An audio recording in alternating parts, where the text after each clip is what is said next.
एक लड़का एक गोश्त की दुकान पर जहाँ पर मीट कटता है, उस पर रोज प्रैक्टिस करता है, मांस को काटने की, बॉडी को काटने की।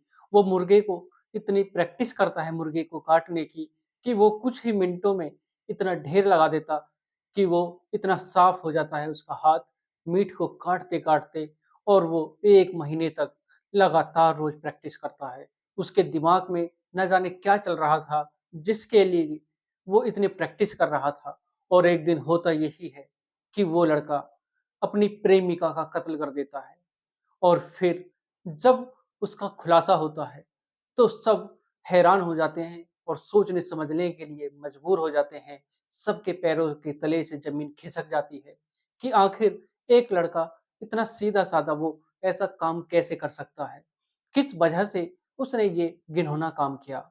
तो दोस्तों, चलते हैं इस कहानी की तरफ और कहानी में आगे बढ़ने से पहले अगर आप मेरे चैनल पर पहली बार हैं, चैनल को सब्सक्राइब करें, वीडियो को लाइक करें, शेयर करें, कमेंट करें और बेल आइकन ज़रूर दबाएँ, जिससे कि मेरा हौसला बढ़ता रहे और मैं आपके लिए हर दिन, हर रोज़ इसी प्रकार आपके लिए कहानी लाता रहूँ और आपको क्राइम से रूबरू कराता रहूँ। दोस्तों, बस आपसे एक ही गुज़ारिश है कि कमेंट में अपना नाम ज़रूर बताएँ, जिससे कि मेरे को पता चलता रहे कि ये मेरी कहानी कहाँ तक पहुँच रही है और मेरा जो परिवार है, ये कहाँ तक बन चुका है। तो दोस्तों, चलते हैं इस कहानी की तरफ। नमस्कार दोस्तों, मैं अनुज। आज आपके लिए एक कहानी लेकर आया हूँ, जो है झारखंड की। दोस्तों, झारखंड का एक ज़िला है खूंटी और खूंटी का ही एक गाँव लगता है जोरदार, जिसमें एक सुबह का समय होता है, सवेरा होता है और जब सवेरा होता है तो लोग बाग अपने घरों के बाहर आते हैं, सड़कों पर जाते हैं, सड़कों पर बाहर घूमने के लिए जाते हैं। तो वो देखते हैं जंगलों में से कुछ कुत्ते एक हाथ लेकर जो कटा हुआ हाथ है, उसे लेकर अपने मुँह में दौड़ रहे थे। उसके पीछे कुत और कुत्ते दौड़ रहे थे। तो जब लोग बाग इस चित्र को देखते हैं, इस सीन को देखते हैं, तो वो सब हैरान हो जाते हैं कि ये कुत्ते एक लड़की का हाथ लेकर कहाँ जा रहे हैं, कहाँ से आ रहे हैं और जहाँ से ये कुत्ते इस लड़की के हाथ को लेकर आए हैं, ज़रूर ये पूरी बॉडी भी वहाँ पर ज़रूर होगी। तो दोस्तों, जो वहाँ पर लोग-बाग होते हैं, वो पुलिस को फ़ोन करते हैं।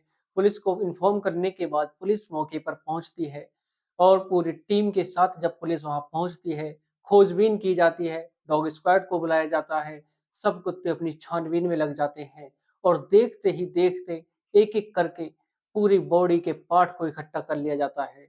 करीब 50 टुकड़े होते हैं। पुलिस सबको इकट्ठा करके बॉडी को जोड़ देती है। जोड़कर देखती है कि अब पूरे टुकड़े इकट्ठा हो चुके हैं। तब पुलिस और जाँच करती है और देखती है, पड़ताल करने के बाद पुलिस को एक बैग मिलता है और जब वो बैग मिलता है, पुलिस इसको खोल कर देखती है, तो उसमें उस लड़की का आधार कार्ड मिलता है दोस्तों। जब पुलिस उस आधार कार्ड की खोजबीन करती है, उसको देखती है, तो उसमें उस लड़की का पता निकलता है और उसकी डिटेल मिल जाने के बाद उसका एक नंबर मिलता है घर का, उसकी माँ का नंबर मिलता है। माँ के पास फ़ोन किया जाता है और माँ को बुलाया जाता है। माँ तमिलनाडु की रहने वाली थी और वो यहाँ से आती है और आने के बाद जब माँ को वो दिखाया जाता है तो माँ कहती है कि ये मेरी ही बेटी है। माँ कहती है कि अभी 8 नवंबर को तो मेरी बात हुई थी मेरी बेटी से, अब ये कैसे हो गया? किसने किया? पुलिस पूछती है कि बेटी ने कुछ कहा होगा जब तुमसे बात हुई थी? तो माँ कहती है कि हाँ, बेटी मेरी जो मेरी बेटी है, ये नरेश के साथ रहती है। नरेश इसका होने वाला पति है। ये इसका फ़ोन आया था कि हम जल्दी ही शादी करने वाले हैं और ये लिविंग रिलेशन में एक साथ एक कमरे में ही रहते हैं। और 8 नवंबर को जब इसका फ़ोन आया था कि माँ आप जल्दी आ जाना, हम शादी करने वाले हैं और उसके बाद मेरी कुछ बात नहीं हुई। मैं अपनी तैयारी में लगी हुई थी आने के लिए कि बेटी की शादी में जाना है। तो उसके बाद जब पुलिस को पता चलता है कि नरेश इसका होने वाला पति है, उसके साथ एक ही रूम में ये दोनों रहते हैं। तभी पुलिस नरेश को उठाती है और जब नरेश से पूछताछ की जाती है, तो नरेश कुछ बोलता नहीं है। उसके बाद नरेश सब कुछ उगल देता है, सब कुछ बता देता है और जब नरेश सारा कुछ बताता है, अपनी कहानी बताता है कि कैसे क्या हुआ, किसने किया और तब सबकी पैरों के नीचे से ज़मीन खिसक जाती है और सब खड़े के खड़े ही रह जाते हैं। उसकी माँ इतनी चिंतित हो जाती है कि मेरी बेटी ने ये कैसे व्यक्ति को चुना। दोस्तों, जब नरेश बताता है कि जब मैं यहाँ पर था, तो हम ठीक-ठाक अच्छे से थे और उसके बाद ये शादी के लिए ज़बरदस्ती करने लगी, तो मैं शादी के लिए तैयार भी हो गया था। और जब मैं यहाँ से अपने घर गया, तो घर जाने पर मुझे घरवालों ने मेरी शादी के लिए एक रिश्ता पक्का कर दिया था और उसकी मुझे फ़ोटो दिखाई। और जब फ़ोटो मैंने वो देखी, तो मेरे मन में भी लड्डू फूट गए और मैं शादी के लिए तैयार हो गया और जल्दबाज़ी में ही मेरी शादी हो गई।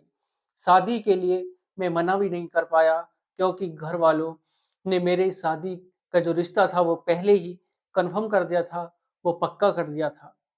उसके बाद जल्दबाज़ी में शादी हो गई और शादी के बाद मैं जो मेरी प्रेमिका थी मैंने इसको भी नहीं बताया और शादी होने के बाद मैं कुछ दिनों तक अपने घर पर ही रहा, वहीं पर रहा। जब फ़ोन आया इसका प्रेमिका का जब फ़ोन आता है, तो वो कहता है कि तुम कुछ दिनों के लिए अपनी माँ के पास चली जाओ, मैं जल्द ही अपना काम निपटा कर अपने वापस आऊँगा।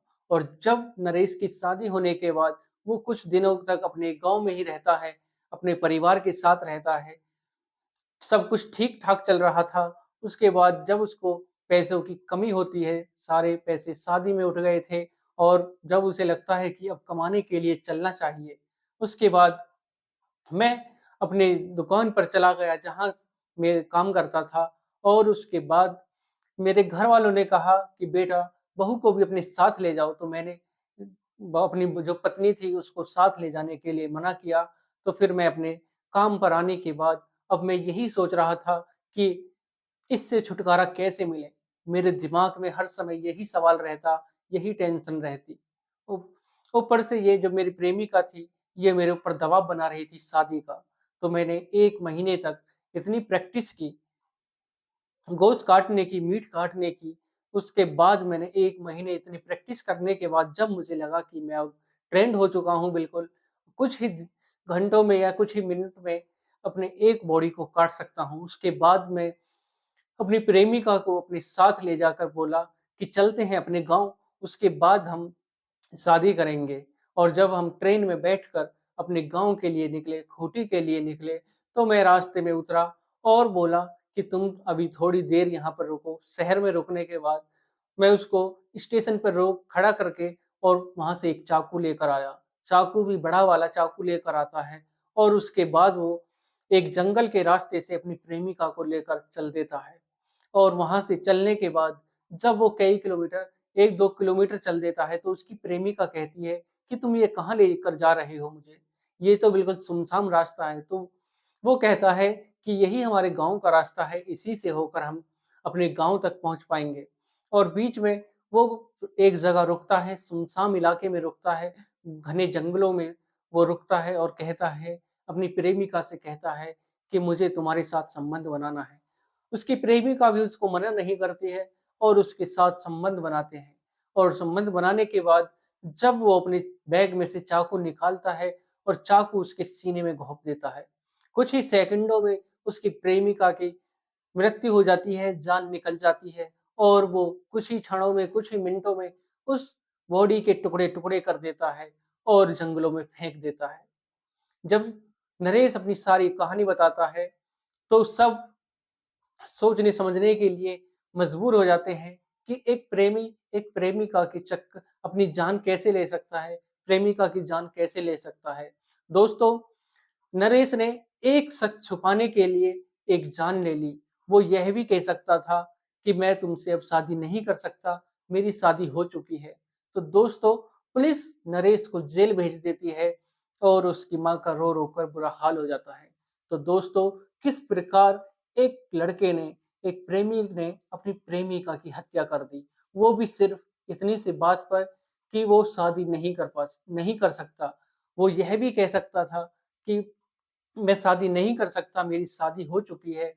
तो दोस्तों, ऐसी डिप्रेशन में, ऐसी मानसिक तनाव में आकर लोग-बाग ऐसे कांड कर देते हैं, अपना रास्ता भटक जाते हैं। तो दोस्तों, ऐसी घड़ी में हमें सोच कर, समझ कर ऐसे फैसले लेने चाहिए, ना कि ऐसी घटनाएँ करनी चाहिए।